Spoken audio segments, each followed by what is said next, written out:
Hey everyone, I am the Only Resh and welcome to the channel. So 2020 has been a garbage truck on fire of a disastrous year, but somehow we still got some amazing games that came out anyway.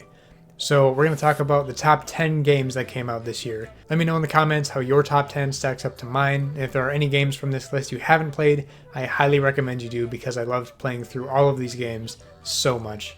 There will be a couple games at the end of this video that I talk about that might have made it into my top 10 list, but I didn't get a chance to play those, so they're not actually in my list. So if you don't see your favorite game right away, stick around for that. And we're going to start with my number 10, which is Assassin's Creed Valhalla. This is the huge Viking open world RPG from Ubisoft, and one of the best things about this game is the scenery.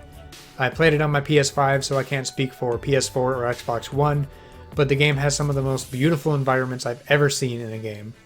The combat is fun with the amount of different weapon combinations you can use, like great swords and flails and axes and maces and 2 different shields if you want, all that stuff.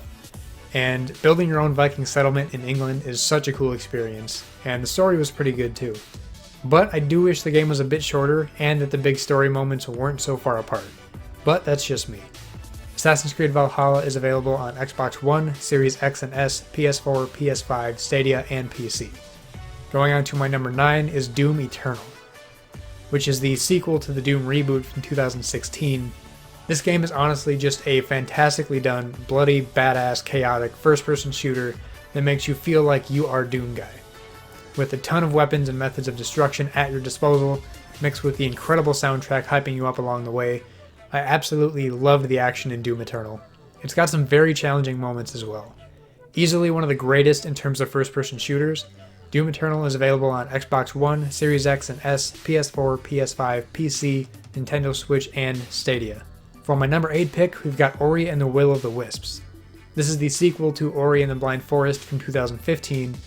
Personally, I love the Metroidvania genre. Hollow Knight is one of my favorite games of all time, and I played that before I played either Ori game, and I loved both of them. Ori and the Will of the Wisps has this beautiful art style, a fantastic soundtrack, really fun traversal, making platforming a big part of the enjoyment of this game, and really solid combat. Speaking again on the traversal, it's one of those games where the traversal is so good that sometimes you really don't want to fast travel because you just want to do some cool platforming. Ori and the Will of the Wisps is available on Xbox One, Series X and S, Nintendo Switch, and PC. For my number 7, we've got Fall Guys Ultimate Knockout, and what a ride Fall Guys has been on this year. As soon as it released, millions of people were already playing it. It took over everything. If you don't know what this game is, it's like that TV show Wipeout from a few years ago, but there are 60 players. The obstacles are insane, and players are eliminated through a few rounds until there is one winner. You get some pretty awesome customization options, and it's some of the most fun I've had playing anything ever. I love this game. It's one of those games that I, or anyone really, could recommend to anyone they know, and they would probably really enjoy it. I had been waiting for a game like this to come out for years, and it finally has. Fall Guys Ultimate Knockout is available on PS4, PS5, and PC. For my number 6, we've got Astro's Playroom. I think some people might disagree with this being in my top 10 list, but those people probably haven't played the game. Before it released, it was basically seen as a tech demo for the PS5 and its DualSense controller, which it kind of is, but it also ended up being a really fun platformer, and a reminder to players just how incredible PlayStation's history of games really is. The haptic feedback and adaptive triggers in the PS5 controller is unlike any gaming experience I've ever had before. Feeling individual raindrops seemingly hitting the controller in my hands, the grittiness of sand I'm walking on, it's insane. Also, the references to tons of iconic PlayStation games over the years put me in the most enjoyable state of nostalgia while playing this game. And the music made for each level is very clever, and I absolutely loved every minute of it. One thing I can say about Astro's Playroom that I really can't say about that many other games is that my smile never left my face playing this game. I felt like a kid again, having the most genuine joy playing through this, and I think every gamer, and even people who don't usually game, should get to experience this fantastic game. Astro's Playroom is only available on PS5. It's pre-installed on every PS5 console. For my number 5 pick, it's kind of a surprising one. We've got Ghost Runner. This was a game I had my eye on for a while, but did not expect it to be on my top 10 list of the year, let alone number 5. Ghost Runner is a first-person action game where you basically do a lot of parkour like wall running and grappling, and hack and slash your way through enemies with your katana. The game has a really cool cyberpunk setting. Don't worry, it has nothing to do with Cyberpunk 2077.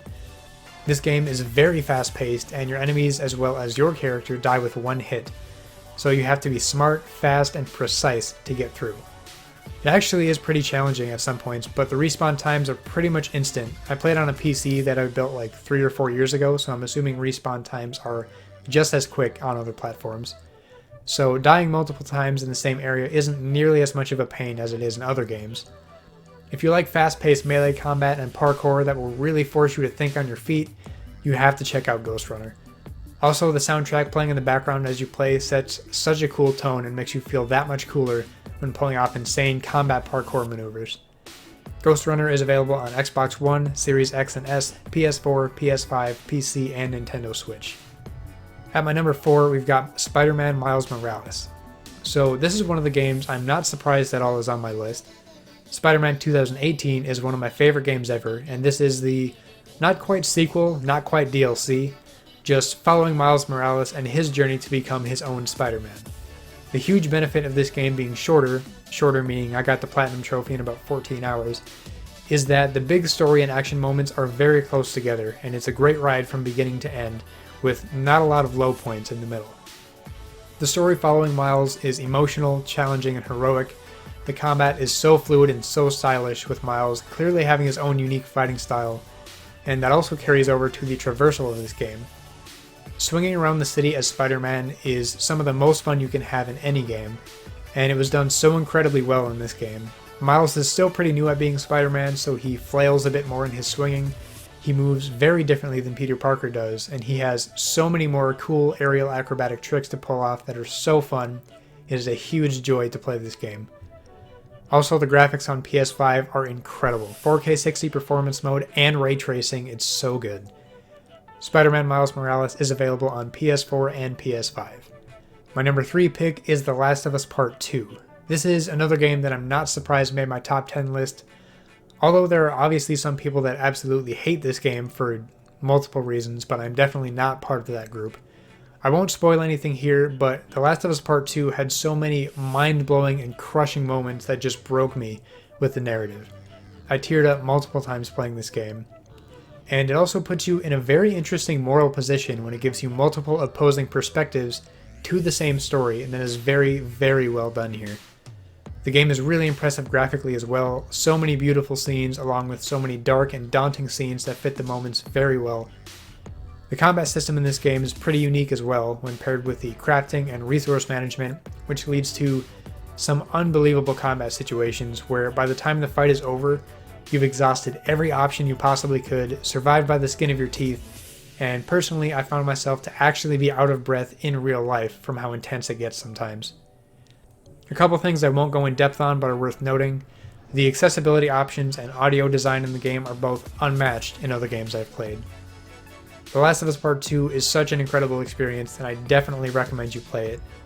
Be sure to play the first game if you haven't yet before that adds so much more meaning to Part 2. The Last of Us Part 2 is available on PS4 and PS5. At my number 2 spot we've got Ghost of Tsushima. This is a game I figured I would enjoy but did not expect it to make it to number 2 on my list for 2020. The most common way I've seen people describe Ghost of Tsushima is it's like the Japanese Assassin's Creed we never got. And that's a fairly accurate statement. Fantastic stealth gameplay, assassinations with multiple different weapons. The assassin aspect of this game is incredibly well done, but acting as a samurai in the game is arguably more fun than being an assassin. At least that's my take on it. You've got 4 different combat stances to handle different types of enemies. Dodging and parrying are very well done and fun to pull off. You get the best of both worlds in Ghost of Tsushima between being a samurai and being the ghost. Customization is very in-depth as well, with a ton of different sheaths for your katana, different robes and armor, headpieces, and charms to fit your playstyle. You can look really cool in this game while you're playing. As for the story, I loved following Jin Sakai and his journey to save Tsushima from the invading Mongols, as well as following his struggle to fight with honor as a samurai or do what's necessary to defend his home from the Mongols by becoming the Ghost. The relationships he forms with family and friends in the game are really interesting as well, and graphically this game has my favorite art style from probably any game ever. Sucker Punch did so well creating one of the most beautiful open worlds ever, and I couldn't get enough of it. Thankfully, they have a very in-depth photo mode as well. Also, now we've got the free update adding co-op multiplayer to the game, which has all new customization for looks and gameplay, and honestly, I've never played anything like the Legends mode. Ghost of Tsushima is another game I think I would recommend to basically anyone because of how great it is. Ghost of Tsushima is available on PS4 and PS5. And for my number one favorite game of 2020, Final Fantasy VII Remake.